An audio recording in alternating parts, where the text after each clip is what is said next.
يضلله فلا هادي له وأشهد أن لا إله إلا الله وأشهد أن محمدا عبده ورسوله أما بعد يا أيها الذين آمنوا اتقوا الله حق تقاته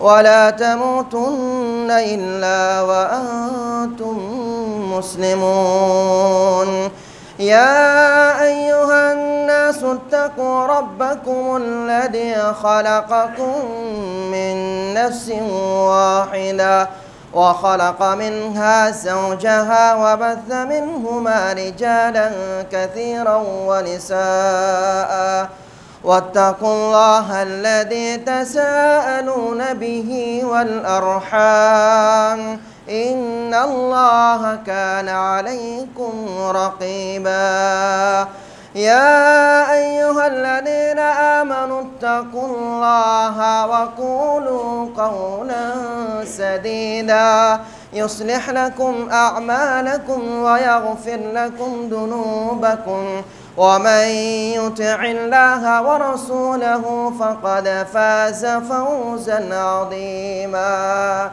فإن خير الحديث كتاب الله وخير الهدي هدي محمد صلى الله عليه وسلم وشر الأمور محدثاتها وكل محدثة بدعة وكل بدعة ضلالة وكل ضلالة في النار أعوذ بالله من الشيطان الرجيم بسم الله الرحمن الرحيم فلما تراءى الجمعان قال أصحاب موسى إنا لمدركون قال كلا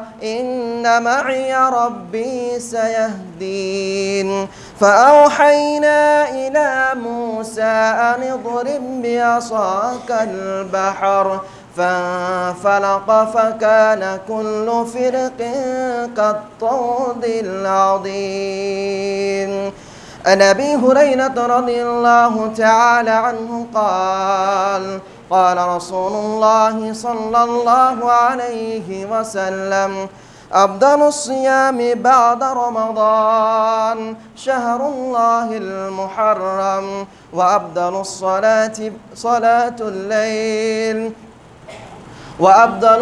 وأفضل الصلاة بعد الفريضة صلاة الليل উপস্থিত সম্মানিত শ্রদ্ধেয় আজকের জুমার মুসল্লিবৃন্দ, সর্বাগ্রে মহান রব্বুল আলামিনের প্রশংসা জ্ঞাপন করি, জিনার অশেষ রহমতে আজকে আমরা এই জুমার মসজিদে জুমার 2 রাকাত সালাত আদায় করব মনে করে উপস্থিত হতে পেরেছি। যিনি আমাদেরকে আশরাফুল মাখলুকাত করে সৃষ্টি করেছেন, জিনার অশেষ রহমতে আজকে আমরা এই গুরুত্বপূর্ণ দিন আমরা ইসলাম পেয়েছি। আমরা তিনার প্রশংসা কোনো দিন কোনো মুহূর্তেই কোনো অবস্থায় করে শেষ করতে পারি না, কিন্তু আমরা একটি ছোট্ট বাক্যের দ্বারা করে থাকি। আমরা আজকে সেই বাক্যের দ্বারা তিনার প্রশংসা জ্ঞাপন করবো। আমরা সকল পড়ি আলহামদুলিল্লাহ। তিনার পরে পরে আমাদের ধর্মের গুরু ধর্মের নেতা আমিন আল্লাহ মরদুল আহমদ মুস্তফা বলুন সাল্লাল্লাহু আলাইহি ওয়াসাল্লাম।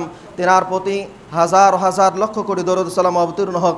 আমরা সকল আল্লাহুম্মা সাল্লি আলা মুহাম্মদ ওয়া আলা আলি মুহাম্মদ কামা সাল্লাইতা আলা ইব্রাহিম ওয়া আলা আলি ইব্রাহিম ইন্নাকা হামিদুম মাজিদ।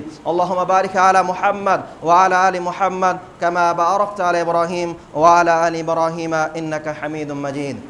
সম্মানিত জুমার মুসল্লিবৃন্দ, আজকে আমি যে বিষয়কে কেন্দ্র করে কিছু কথা বলবো মনে করেছি, সেটি হচ্ছে মাহে মুহররম মাসের গুরুত্ব, ফজিলত এবং এই মাসে আমাদের করণীয় কি।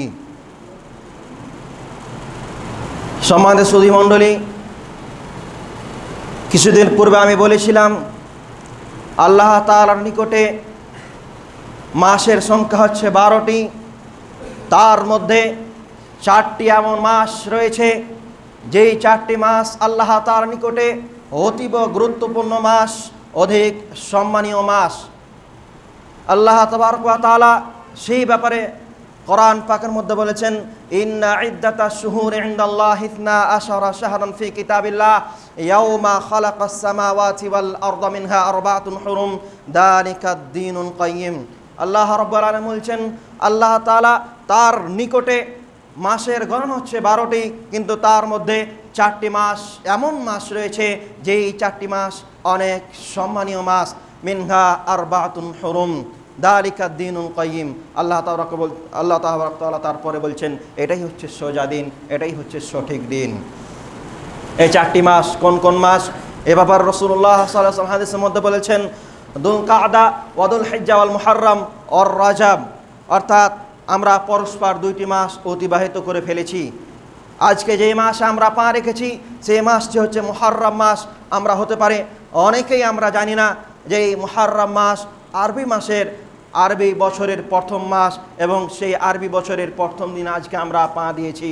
কিন্তু আমরা যখন বাংলা মাস আরম্ভ হয়, ইংরেজি মাস আরম্ভ হয়, আমরা অতি গুরুত্বের সাথে সেই মাসকে আমরা আহ্বান জানাই, সেই মাসকে আমরা সম্মান করি যে আজকে ইংরেজি বছর শুরু হয়ে গিয়েছে। কিন্তু আজকে 1447 বছরের হিজরির আজকে প্রথম দিন শুরু হলো মুহররম মাস। মুহররম মাসের আজকে প্রথম তারিখ। আমরা অধিকাংশই মানুষ আমরা যে মুহররম মাস শুরু হলো আরবি বছর আজকে শুরু হয়েছে এটা আমরা জানি না, কারণ আমরা আরবি থেকে অনেক দূরে রয়েছি। আমরা ইসলাম থেকে অনেক দূরে আছি এখন পর্যন্ত। আমরা ইসলাম তো মানছি, আমরা ইসলাম তো মানার চেষ্টা করি, ইসলাম তো আমরা মানি। আমরা মুসলমানের ছেলে, আমরা মুসলমানের ঘরে জন্মগ্রহণ করেছি। আমরা নিজেকে তো মুসলিম বলে মনে করি যে আমি নিজে মুসলিম, আমি গরুর মাংস খাই তার জন্য আমি মুসলিম। কিন্তু মুসলিমের যে পরিচয় ছিল, যে বছরের প্রথম মাস কোন মাস সেই মাস জানা, বছরের কোন দিন প্রথম মাস শুরু হবে, আজকে কত তারিখ সেটা জানা উচিত ছিল, কিন্তু আমরা জানার চেষ্টা করি না। কিন্তু আমরা তার উল্টো দেখতে গেলে আমরা যখন বাংলা মাসের প্রথম বছর আরম্ভ হয়, আমরা অতি খুশির সাথে আমরা অনেক কিছু করে আমরা সেই মাসকে আমরা আগমন, সেই মাসকে আমরা সম্মান করি। আমরা ইংরেজি মাস আরম্ভ হলে আমরা সেই মাস আমরা তারিখ জানি যে এই দিন আমাদের ইংরেজি বছর শুরু হবে, তার সম্মান করার চেষ্টা করি। দুঃখের বিষয় এটাই যে আমরা আরবি মাস জানার চেষ্টা করি না কোন মাস আমরা এখন চলছি। এই 4টি মাস যার কথা বলছিলাম অধিক সম্মানীয় মাস, তার মধ্যে 2টি মাস আমরা ছেড়ে চলে এলাম। এর আগে যে পরস্পর 2টি মাস পার হলো, দুল কাদা এবং দুল হিজ্জা, সেই মাসের অধিক সম্মান রয়েছে। দুল হিজ্জার সম্মান সম্পর্কে আমি কিছুদিন পূর্বে বলেছিলাম, সেই মতে মুহররম মাসের বেশি আরও সম্মান রয়েছে, কেননা এই মুহররম মাস আরবি বছরের প্রথম মাস, এবং এই মাসে এমন কিছু আমল রয়েছে যে আমলগুলোর অনেক গুরুত্ব রয়েছে। এর আমলের মধ্যে একটি দিন আমরা জানি আশুরা নামে, আশুরা, যেই দিনকে আমরা এই মাসের 10 তারিখকে আশুরা বলা হয়। আমরা আশুরা যদি ব্যাখ্যা করতে যাই তাহলে আশির মানে আমরা জানি 10, তাহলে 10তম দিন নয়, কিন্তু আশুরা মানে হচ্ছে এই মাসের 10তম দিন। এই মাসের আজকে 1 তারিখ, আপনি হিসাব করলে বুঝতে পারবেন এই মাসের 10তম দিন কোন দিন হবে। পরের সপ্তাহে রবিবার হবে 10 তারিখ, এবং ইংরেজি মাসের জুলাই মাসের 6 তারিখে 10 তারিখ হবে। এই দিনের অনেক গুরুত্ব রয়েছে। এই দিন রাসূলুল্লাহ সাল্লাল্লাহু আলাইহি সাল্লাম এই দিন সাহাবাদেরকে রোজা রাখার কথা বলেছেন, কেননা এই দিনের কোনো ব্যক্তি যদি রোজা রাখে তাহলে তার পূর্বের 1 বছরের গুনাহকে মোচন করা দেওয়া হয়। আর রাসূল সাল্লাল্লাহু আলাইহি সাল্লাম বলছেন, সিয়ামু ইয়াউমি আশুরা ইউকাফিরুস সানাতাল্লাতী ক্বাবলা, সিয়ামু ইয়াউমি আশুরা আহতাসিবু আলাল্লাহ ইউকাফিরুস সানাতাল্লাতী ক্বাবলা। যে ব্যক্তি এই ইয়াউমে আশুরার সিয়াম পালন করবে, রোজা রাখবে, রাসূলুল্লাহ সাল্লাল্লাহু আলাইহি সাল্লাম বলছেন আমি আশাবাদী আল্লাহ তাবারক ওয়া তাআলা তার পূর্বের 1 বছরের গুনাহকে মোচন করে দিবেন। এই মাস এমন একটি মাস যেই মাসের অনেক গুরুত্ব রয়েছে, যেই মাসের অনেক ফজিলত রয়েছে।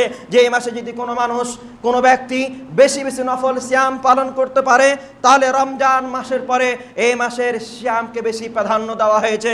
আল্লাহ রাসূল সাল্লাল্লাহু আলাইহি সাল্লাম বলছেন, আফদালুস সিয়াম বা'দা রমাদান শাহরুল্লাহিল মুহাররম ওয়া আফদালুস সালাত বা'দাল ফারিদা সালাতুল লাইল। রাসূলুল্লাহ সাল্লাল্লাহু আলাইহি সাল্লাম বলছেন, এই মাসের সিয়াম রমজান মাসের পরে বেশি গুরুত্বপূর্ণ, বেশি উত্তম। যে ব্যক্তি রমজান মাসের পরে এই মাসে বেশি বেশি সিয়াম পালন করতে পারবে, বেশি বেশি রোজা রাখতে পারবে, তার রোজা রমজান মাসের পরে পরে এই রোজার নেকি বেশি পাওয়া যাবে, এই রোজা বেশি উত্তম। এই মতোই কোনো ব্যক্তি যদি রাত্রে উঠে নামাজ পড়তে পারে, অর্থাৎ তাহাজ্জুদের নামাজ, তাহলে ফরজ নামাজে আমাদের 5 ওয়াক্তের ফরজ সালাত রয়েছে, টোটাল মিলিয়ে 17 রাকাত। সেই ফরজ সালাত ছাড়া আমরা যদি রাত্রে সালাত আদায় করতে পারি, তাহলে সেই ফরজ সালাতের পরে পরে সেই সালাত স্থান গ্রহণ করতে পারে, সেই সালাতের আমরা বেশি নেকি পেতে পারি। দুঃখের বিষয় এটাই যে আমরা ফরজ সালাত তো আদায় করি না, তাহলে রাত্রে উঠে তারপরের উত্তম সালাত কি করে আদায় করতে পারি? আমরা কিছু ব্যক্তি যারা ফরজ সালাত আদায় তো করি, কিন্তু ফরজ সালাতের পরে পরে যে নফল সালাতগুলি রয়েছে, যেই সুন্নাতে মুআক্কাদাগুলি রয়েছে, সুন্নাতে মুআক্কাদা মানে যেই সালাতগুলি, যেই নফল নামাজগুলি রাসূলুল্লাহ সাল্লাল্লাহু আলাইহি সাল্লাম প্রতিনিয়ত পড়েছেন, যেই সালাত যদি ছুটে যেত তাহলে সেই সালাত পরে কাজা আদায় করতেন, সেটাকে বলে সুন্নাতে মুআক্কাদা। আমরা সুন্নাতে মুআক্কাদা মানে বুঝি না। আমরা সালাত সালাম ফেরা হয়ে গেলেই আমরা কাজ থাকুক বা না থাকুক আমরা মসজিদ থেকে বেরিয়ে যাওয়ার চেষ্টা করি। দুঃখের বিষয় এই জায়গায় যে আমরা সালাত মানে কি জানি না, সালাত মানে কি বলতে হয় সেটাও জানি না। সালাতে যদি আমরা শাব্দিক অর্থ দেখতে যাই তাহলে আমরা জানতে পারবো সালাত মানে হচ্ছে দোয়া, অর্থাৎ সালাত এমন করে আদায় করতে হবে, শুধু দোয়ার মাধ্যমে সালাতকে শেষ করতে হবে। কিন্তু আমরা অনেক মানুষ রয়েছি যারা আমরা সালাতের দোয়াগুলো পরিপূর্ণভাবে জানি না। যারা আমরা কিছু মানুষ জানি, কিন্তু জানার পরেও সালাতে দাঁড়ানোর পরে আমাদের মনে অনেক কিছু চলে আসে, আমাদের স্মরণে অনেক কিছু আসে, সেই দোয়া বলার সুযোগ হয় না আমাদের। ইমাম সাহেব সালাম ফিরিয়ে দেয়, আমরাও সালাম ফিরিয়ে দিই এবং বাড়িয়ে চলে যাই। তার জন্য আমি বলতে এটাই চাইব, যারা আমরা এই মুহররম মাসের গুরুত্ব এখনো পর্যন্ত বুঝতে পারিনি, এই মুহররম মাসের ফজিলত যারা এখনো পর্যন্ত জানি না, তাদের জন্য আমি বলতে চাই তারা একটু জানার চেষ্টা করবেন এই মুহররম মাস কেমন মাস, এই মুহররম মাসের গুরুত্ব কেন এত নিয়ত হয়ে জানার চেষ্টা করবেন। আপনি যে ভাষায় জানেন না কেন, সব ভাষায় বই রয়েছে, সব ভাষায় আপনি চাইলে শিখতে পারেন। যদি আপনি পড়তে না জানেন তাহলে মোবাইল এমন একটি মাধ্যম এখন যার দ্বারা আপনি অনেক কথা জানতে পারেন। অনেক এমন আলেম রয়েছেন, অনেক এমন বিজ্ঞ আলেম রয়েছেন যারা এই সম্পর্কে প্রত্যেকটা মাস প্রত্যেকটা দিন সম্পর্কে বক্তব্য দিয়ে রেখেছেন।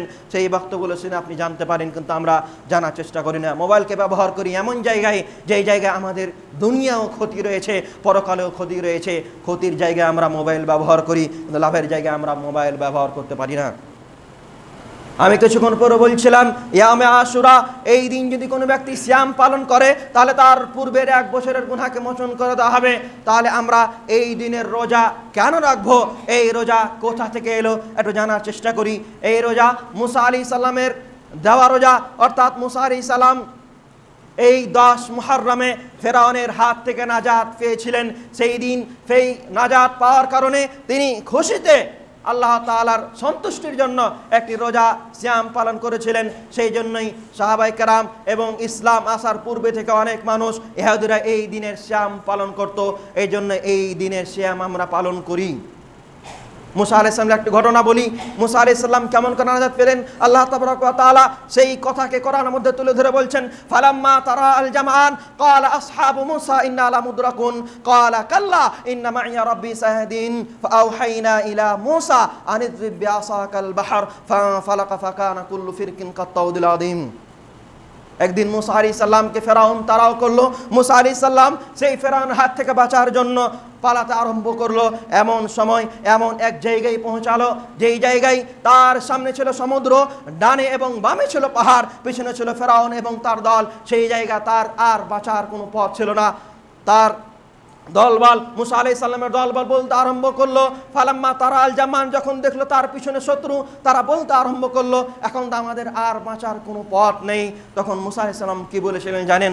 ক্বালা কাল্লা, কখনোই নাই, ইন্না মাইয়া রাব্বি সায়াহদিন, আল্লাহ তাবারক ওয়া তাআলা আমাদের সাথে রয়েছেন, আল্লাহ তাবারক ওয়া তাআলা আমাদের কোনো না কোনো পথ দেখাবেন। তার ভরসা কতটুকু ছিল। আমরা যদি মুসা আলাইহিস সালামের ভরসা দেখতে যাই তাহলে আমরা নিজেই বুঝতে পারবো যে আমরা কতটুকু আল্লাহ তাআলার কাছে ভরসা করি আর মুসা আলাইহিস সালামের ভরসা কেমন ছিল। হতে পারে আমরা অনেক মানুষ বললো তিনি নবী ছিলেন, তার জন্য তিনি ভরসা করেছিলেন, কিন্তু আমরাও যদি এই জীবন আল্লাহ তাআলার কাছে এই মতো ভরসা করতে পারি পরিপূর্ণ ঈমানের সাথে, যদি আমাদের ঈমান না থাকে শুধুমাত্র ভরসা করে বসে থাকি, তাহলে আমাদের এই ভরসা কোনো কাজে আসবে না। আমি বলতে চাইবো পরিপূর্ণ ঈমান নিয়ে আসতে হবে, এবং ঈমান নিয়ে আসার সাথে সাথে যদি আপনি মনে করেন আমি প্রকৃত মুমিন, আমার ঈমান পরিপূর্ণ রয়েছে, আপনি আল্লাহ তাআলার কাছে এই মতো ভরসা করে দেখুন, আল্লাহ তাআলা আপনার সাহায্য করবেন কোনো না কোনো পথ অবলম্বন করে।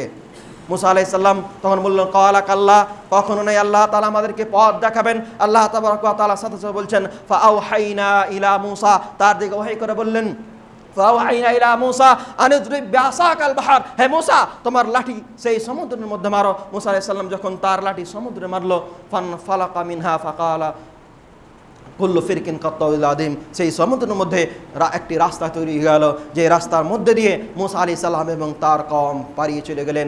এবং যখন সেই রাস্তা দিয়ে ফেরাউন এবং তার দল পেরিয়ে যাওয়ার চেষ্টা করলো, তখন সেই সমুদ্রের মধ্যবর্তী গিয়ে সেই দলকে আল্লাহ তাআলা ধ্বংস করে দিলেন। মুসা আলাইহিস সালাম সেই দিন ফেরাউনের হাত থেকে এত কঠিন জায়গা থেকে পরিত্রাণ পেয়েছিলেন, সেই জন্য তিনি আল্লাহ তাআলা সন্তুষ্টির জন্য, আল্লাহ তাআলাকে রাজি এবং খুশি করার জন্য একটি সিয়াম, একটি রোজা পালন করেছিলেন। সেই উদ্দেশ্যে আমরা এই ইয়াউমে আশুরা সিয়াম পালন করি। ইসলাম আসার পূর্বে কিছু ইহুদি এবং যারা ছিল তারাই এই দিনে সিয়াম পালন করত, কিন্তু আমরা সেই দিনে সিয়াম আমরা তো পালন করি, তার পূর্বে একটি পালন করি। কেন? যেদিন নবী সাল্লাল্লাহু আলাইহি সাল্লাম হিজরত করলেন মদিনায় হিজরত করে গিয়ে মদিনায় দেখলেন নবী সাল্লাল্লাহু আলাইহি সাল্লাম যে কিছু মানুষ, কিছু ইহুদি এমন রয়েছে যারা এই দিনের সিয়াম পালন করে। রাসূলুল্লাহ সাল্লাল্লাহু আলাইহি সাল্লাম তাদেরকে জিজ্ঞাসা করলো, হে মানুষ, হে ইহুদিরা, তোমরা এই দিনের সিয়াম কেন পালন করছো? তারা বলল, এই দিন আমাদের নবী মুসা আলাইহিস সালাম এই দিন নাজাত পেয়েছিল ফেরাউনের হাত থেকে, তার জন্য আমরা সেই দিন সেই নবী সিয়াম পালন করেছিল, তার আনুগত্যে আমরা এই দিনের সিয়াম পালন করি। রাসূলুল্লাহ সাল্লাল্লাহু আলাইহি সাল্লাম বলেছিলেন, হে সাহাবারা, এই দিনের সিয়াম পালন করো। তখন পর্যন্ত রমজান মাসের সিয়াম ফরজ করা হয়নি। তারপরের বছর যখন রমজান মাসের সিয়াম ফরজ করা হলো, তখন এই মুহররম মাসের রোজাকে ফরজ আর রাখা হলো না, এই মুহররম মাসের রোজাকে সুন্নাত বলে গণ্য করা হলো এবং রমজান মাসের রোজাকে ফরজ করা হলো। কিন্তু আমরা তার পূর্বে একদিন 9 তারিখ রোজা এই জন্যই রাখবো। রাসূলুল্লাহ সাল্লাল্লাহু আলাইহি ওয়াসাল্লাম বলেছেন, ফাইদা কানাল আমুল মুকবিল ইনশাআল্লাহ সুমনা আল ইয়াউমাত তাসি', যদি আমি আগামী বছর বেঁচে থাকি, তবে যদি আমাকে আল্লাহ তাবারক ওয়া তাআলা আগামী বছর জীবিত রাখে, তাহলে আমি এই 10 মুহররমের সাথে সাথে 9 তারিখ আমি সিয়াম পালন করব। কিন্তু দুঃখের বিষয় এটাই যে তার পরের বছর আসার পূর্বেই রাসূলুল্লাহ সাল্লাল্লাহু আলাইহি ওয়াসাল্লাম মৃত্যুবরণ করে গিয়েছিলেন। তিনি তার পরের বছর এই 9 তারিখ রোজা রাখতে পারেননি, কিন্তু তিনি আক্ষেপ জানিয়েছিলেন সেই দিন সিয়াম পালন করার জন্য। এই জন্যই আমাদেরকে এই 9 মুহররম এবং 10 মুহররমের সিয়াম পালন করতে হবে, কেননা এটা রাসূলুল্লাহ সাল্লাল্লাহু আলাইহি ওয়াসাল্লামের আনুগত্য হবে। এবং এই সিয়াম যদি আমরা 2 দিন পালন করতে পারি, তাহলে আমাদের পূর্বের 1 বছরের গুনাহকে মোচন করে দেওয়া হবে। যদি আমরা দুনিয়ার কোনো অফার দেখতে যাই, তাহলে সেই অফার পাওয়ার সাথে সাথে সেটাকে গ্রহণ করার চেষ্টা করি, কিন্তু আমাদের যেই পরকালে আমাদের লাভ হবে, আমাদের দুনিয়ার লাভ কি? যে আমাদের পূর্বের 1 বছরের গুনাহকে মোচন করা হবে। সেই গুনাহ আমরা জীবনে কতই গুনাহ করি না কেন, আমরা অনেক গুনাহ করে থাকি, যে গুনাহগুলো আমরা ক্ষমা চাই না। যদি আমরা এই 2 দিন সিয়াম পালন করতে পারি, তাহলে আমাদের পূর্বের 1 বছরে যে আমরা ছোট ছোট গুনাহগুলো করেছি, যেগুলো গুনাহকে আমরা ছোট ভাবি, অনেক বড় গুনাহ নয়, সেই গুনাহকে আল্লাহ তাআলা এমনিতেই মোচন করে দিবেন। তবে আমরা এই দিনের এত গুরুত্ব, এত ফজিলত কেন ছাড়ব? কিন্তু কিছু মানুষ রয়েছে যারা এই 10 মুহররমের এই মুসা আলাইহিস সালামের ফেরাউনের হাত থেকে বাঁচার কথা না মনে করে, এই দিনের গুরুত্ব না মনে করে, এই দিনে সিয়াম পালন না করে, এই দিনে এমন কিছু কাজ করে যে কাজগুলো শরীয়তে নেই। সেই দিন এমন কিছু মানুষ রয়েছে যারা ইমাম হুসাইনের শাহাদাত মনে করে সেই দিন তার নিজের শরীরকে আঘাত করে, নিজের শরীর থেকে রক্ত বের করে এবং মনে করে আমরা ইমাম হুসাইনের যে শহীদ হয়েছিলেন, তিনি যে শহীদ হয়েছিলেন, তিনার যে দুঃখ ছিল, তার দুঃখে আমরা অংশগ্রহণ করছি। কিন্তু এটা নয়। আমরা অনেকেই মনে করি যেই 10 মুহররমে ইমাম হুসেন শহীদ হয়েছিল, এই দিন তাকে শহীদ করা হয়েছিল, কথা ঠিক, কিন্তু এই দিনের গুরুত্ব ইমাম হুসেনের 50 বছর আগে থেকে এই দিনের গুরুত্ব ছিল। কেননা যেদিন রাসূলুল্লাহ সাল্লাল্লাহু আলাইহি সাল্লাম এই দিনে সিয়াম পালন করতে বলেছিলেন, সেই দিন ছিল হিজরত করার প্রথম বছর। কিন্তু হিজরত করার অনেক দিন পর 61 হিজরিতে ইমাম হুসেন শহীদ হয়েছিলেন। যদি আমরা দেখতে যাই তাহলে এই রোজা এর গুরুত্বর মোটামুটি 60 বছর পরে ইমাম হুসেনের শাহাদাত হয়। আমরা 60 বছর পূর্বের কথা ভুলে গিয়ে এই 60 বছর পরের কথা আমরা মনে করে এই দিনকে আমরা মনে করি, শোক পালন করি, তার দুঃখ প্রকাশ করি। কিন্তু আসলে কি এটা এই দুঃখ প্রকাশ করে এই দিনের গুরুত্ব পাওয়া যাবে, এই দিনের ফজিলতকে আমরা পেতে পারি? কখনোই নয়। আমরা এই দিনের অনেক কথা জানি, তাহলে তার শাহাদাতটা কেমন করে হয়েছিল, তার শাহাদাত আসলে কে করেছিল? আমরা অনেকে মনে করি যে তার শাহাদাতে হাত ছিল ইয়াজিদ বিন মুআবিয়ার, কিন্তু ইয়াজিদ বিন মুআবিয়ার তার শাহাদাতে হাত ছিল না, তার শাহাদাতে হাত ছিল উবাইদুল্লাহ ইবনে জিয়াদ। আমরা একটি ঘটনা শর্টকাটে একটু শোনার চেষ্টা করব। আমি তার পূর্বে থেকে কিছু কথা বলি। আমাদের এই ইসলামে মোট চারটি খলিফা এসেছেন। চারটি খলিফার মধ্যে আবু বকর রাদিয়াল্লাহু তাআলা আনহু 2 বছর খেলাফত পেয়েছিলেন এবং তিনি ভালো সন্দেহ মৃত্যুবরণ করেছিলেন। কিন্তু তারপরে 3 জন খলিফাকে হত্যা করা হয়েছিল, শহীদ করা হয়েছিল। এমতই যখন তারপর উমর রাদিয়াল্লাহু তাআলা আনহুকে খেলাফত দেওয়া হয়, তিনি যখন খেলাফতের আসনে বসেন, তিনার খেলাফত আসনের বসার পরে প্রায় 10 বছর পরে তিনাকে ইমামের জায়গায় ইমামতি করা অবস্থায় তাকে হত্যা এবং শহীদ করা হয়। এমতই উসমান রাদিয়াল্লাহু তাআলা আনহু তারপরে খেলাফতে বসেন।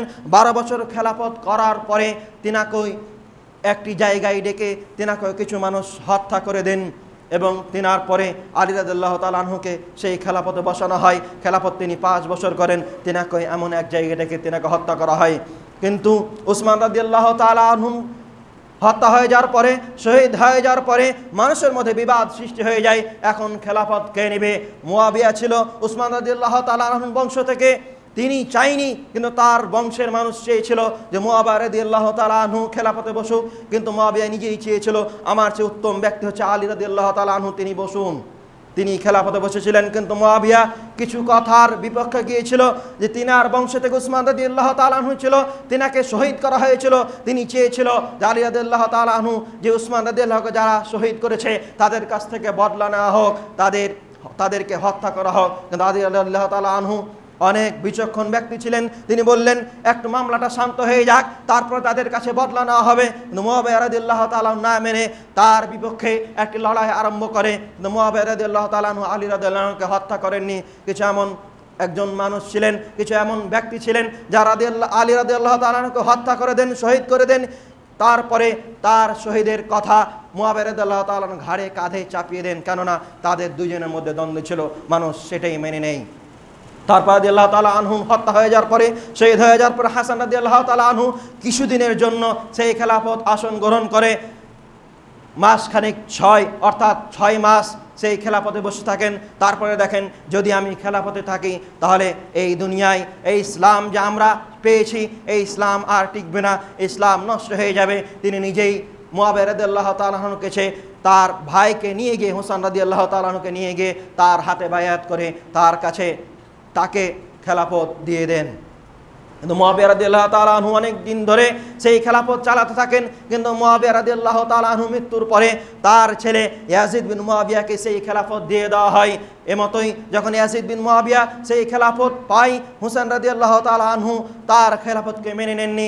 তিনি সেই সময় খেলাফত চাইছিলেন, তার সাথে অনেক কিছু মানুষ ছিলেন যারা সেই খেলাফতকে, ইয়াজিদ বিন মুআবিয়া রাদিয়াল্লাহু তাআলা খেলাফতকে মেনে নেননি। সেই মতোই হুসাইন রাদিয়াল্লাহু তাআলা সেই খেলাফতকে মেনে নেননি। সেই সময় কুফার কিছু অধিকাংশ মানুষই সেই সুযোগের লাভ উঠে হুসাইন রাদিয়াল্লাহু তাআলা আনহুকে কম করে 500 খানা চিঠি পাঠান, এই হুসাইন আপনি চলে আসুন কুফায়, আপনাকে আমরা খেলাফত দিয়ে দেব, আপনার হাতে আমরা বায়াত করব, আপনাকে আমরা মেনে নিব। হুসাইন রাদিয়াল্লাহু তাআলা আনহু সেই 500 থেকে বেশি আরও চিঠি পাওয়ার পরে তিনি মুগ্ধ হয়ে তার চাচাতো ভাই মুসলিম বিন আকিলকে সেই কুফায় পাঠিয়েছিলেন, তুমি যাও এবং সেই কুফায় গিয়ে দেখো তারা কি আসলে আমাকে চাচ্ছে না তারা ধোঁকা দিবে। মুসলিম বিন আকিল গিয়ে যখন গেলেন সেখানে পৌঁছালেন, 500 কেন 2000-এরও বেশি আরও মানুষ তার হাতে বায়াত করলেন যে আমরা ইমাম হুসাইনকে চাই। তখন তিনি একখানা চিঠি লিখে ইমাম হুসাইনের কাছে পাঠালেন, আপনি চলে আসুন, আপনাকে মানুষ পেতে চায়।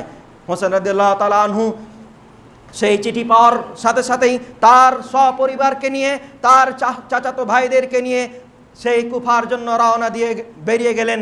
কিন্তু কথা হলো এই জায়গায়, যখন সেই চিঠি পাঠানো হলো, যখন ইয়াজিদ বিন মুয়াবিয়া এই কথা জানতে পারলো যে কুফার মধ্যে কিছু মানুষ রয়েছে যারা ইমাম হুসাইনকে চাচ্ছে, সেই উবাইদুল্লাহ বিন জিয়াদ যে বাসরার খেলাফতে ছিলেন, বাসরার অধীনে ছিলেন, তাকে সেই কুফার অধীনে পাঠিয়ে দেওয়া হয় উবাইদুল্লাহ বিন জিয়াদকে, এবং তাকে বলা হয় তুমি সেই কুফায় যাও এবং কুফায় যে মানুষগুলো বিভ্রান্ত হচ্ছে তাদেরকে তুমি ঠিক করে দাও। কিন্তু তাকে বলা হয়নি যখন ইমাম হুসেন আসবে তুমি তাকে হত্যা করে দাও, তাকে ইয়াজিদ বিন মুয়াবিয়া হত্যা করতে বলেনি। কিন্তু সেই ব্যক্তি যখন কুফায় এসে দেখে মানুষ এমতো বিভ্রান্ত হচ্ছে, মুসলিম বিন আকিলের কাছে অনেক মানুষ চলে গিয়েছে ইমাম হুসেনের কাছে যাওয়ার জন্য, তখন তাদেরকে কিছু টাকা পয়সা দিয়ে তার কাছে কিনে নেওয়া হয় এবং এই মুসলিম বিন আকিলকে আলাদা করে ছেড়ে দেওয়া হয় এবং তাকে খুঁজে বের করে তাকে হত্যা করে দেওয়া হয়। কিন্তু মুসলিম বিন আকিল শেষ পর্যায়ে গিয়ে একটি চিঠি লিখেছিলেন ইমাম হুসেনের কাছে যে আপনি আবার মদিনায় ফিরে যান, কেননা মানুষ আপনার সাথে ধোঁকা করেছে, তারা আমাকে আলাদা করে ঘিরে ফেলেছে। কিন্তু যাকে চিঠি দিয়ে পাঠিয়েছিলেন তাকেও রাস্তায় ধরে তাকে হত্যা করে দেওয়া হয়, চিঠি ইমাম হুসেনের কাছে পৌঁছায় না। ইমাম হুসেন যতক্ষণ পর্যন্ত সেই খবর পায়, ইমাম হুসেন খবর পেতে পেতে তিনাকে চারদিক থেকে ঘেরাও করে নেওয়া হয় এবং ইমাম হুসেন তিনটি সেই জায়গায় মত রাখেন, হতে পারে আমাকে ইয়াজিদ বিন মুয়াবিয়ার কাছে যেতে দাও, না হলে আমাকে মদিনায় ফিরে যেতে যাও, না হলে আমাকে যুদ্ধ করতে দাও। তারা তার তিনটি মত না মেনে তার সাথে যুদ্ধ আরম্ভ করতে শুরু করে এবং শেষ পর্যায়ে গিয়ে একজন ব্যক্তি ইমাম হুসেনকে 40খানা তীর নিক্ষেপ করে তাকে হত্যা করে দেওয়া হয়, তাকে শহীদ করে দেওয়া হয়। এই ঘটনা আমাদের জন্য দুঃখের ঘটনা। ইমাম হুসেন আমাদের জন্য একটি প্রেরণা, তিনি জান্নাতের অনেক বড় দায়িত্ব গ্রহণ করবেন। তার শহীদের ঘটনা, তার মৃত্যুর ঘটনা আমাদের জন্য অনেক দুঃখের ঘটনা, আমাদের অনেক শোকের ঘটনা। কিন্তু আমরা সেই ঘটনাকে লক্ষ্য করে যদি আমরা এই দিনকে পালন করি, তাহলে আমরা এই দিনের যে মর্ম, এই দিনের যে গুরুত্ব, এই দিনের যে ফজিলত আমরা পেতে পারি না। আমি এটাই বলতে চাইব, ইমাম হোসেনের শহীদ শাহাদাত আমাদের জন্য অনেক দুঃখের বিষয়, আমাদের কষ্টের দিন। সেই দিনকে আমাদের কষ্ট মনে করতে হবে। ইমাম হোসেন শাহাদাত হয়েছিল, সেই দিনের যে ফজিলত, যে আদেশ নবী সাল্লাল্লাহু আলাইহি সাল্লাম তিনার শহীদের 60 বছর পূর্বে দিয়ে গিয়েছিলেন, সেই দিনের আমল মনে করে, সেই দিনকে লক্ষ্য করে আমাদেরকে সেই 10 মুহররম এবং তার ইহুদিদের উল্টো করার জন্য তার পূর্বে একদিনের যে সিয়াম পালন করতে বলেছেন, রোজা রাখতে বলেছেন, সেই রোজা আমরা রাখার চেষ্টা করি। আমরা রোজা রাখবো, কিন্তু ইমাম হোসেনের শাহাদাত মনে করে যদি আমরা এটা মনে করি ইমাম হোসেনকে সেই দিন শাহাদাত দেওয়া হয়েছিল, তার শরীরে আঘাত দেওয়া হয়েছিল 40খানা আঘাত, আমরাও সেই নিজের শরীরে 40খানা আঘাত নিব, আমরা ইমাম হোসেনের দরজায় পৌঁছে যাব, ইমাম হোসেনের জায়গায় আমরা পৌঁছে যেতে পারি? কখনো নয়। আমরা এটা যদি মনে করি তাহলে আমরা এখনো ভুল পথে রয়েছি।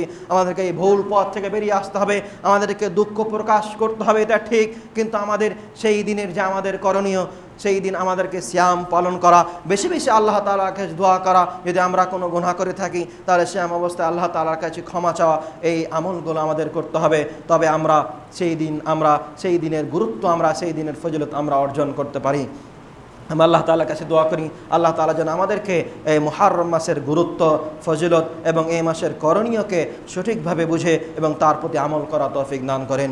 রব্বুল আলামিন, আমরা যারা এই দিনের অনেক ভুল কথা, আমরা এর চেয়ে আরও অনেক ভুল কিছু আমাদের আকীদা রয়েছে যেগুলো আমরা জানি, এই ভুল আকীদাগুলো যেন আমরা ছাড়তে পারি এবং সঠিক আকীদা বুঝে সঠিক আকীদার উপরে আমল করে নিজের জীবন যাপন করতে পারি। রব্বুল আলামিন, তুমি আমাদেরকে তৌফিক দান করো। রব্বুল আলামিন, তুমি আমাদেরকে ইসলামকে সঠিকভাবে বুঝার এবং বুঝার সাথে সাথে সঠিকভাবে মেনে চলার তৌফিক দান করো। বলে আল্লাহুম্মা আমিন। রব্বুল আলামিন, জানেন আমাদের মধ্যে অনেক মানুষ অসুস্থ রয়েছে, জানি না কার কী অসুখ রয়েছে। আল্লাহ, তুমি অনেক বড় ডাক্তার, তুমি তাদেরকে অতি শীঘ্রই সুস্থতা দান করো। রব্বুল আলামিন, জানেন আমাদের মধ্যে অনেক মানুষ মৃত্যুবরণ করে গিয়েছে, জানেন অনেকের মাতা, অনেকের পিতা, অনেকের ভাই বোন, জানি না তারা কবরের মধ্যে কী অবস্থায় রয়েছে। যদি তাদের কবরে কোনো প্রকার আযাব হয় তাহলে তাদের কবরের আযাবকে মিটিয়ে দিয়ে তাদের কবরে তুমি জান্নাতুল ফিরদাউসের বিছানা বিটিয়ে দাও। আমিন। তাকাব্বাল রাব্বুল আলামিন। বারাকাল্লাহু লানা ওয়া লাকুম ফিল কুরআনিল আযীম ওয়া নাফা'না ওয়া ইয়্যাকুম বিল আয়াতি ওয়াদ যিকরিল হাকীম। ইন্নাহু তাআলা জাওয়াদুন কারীমুম মালিকুম রাউফুর রহিম।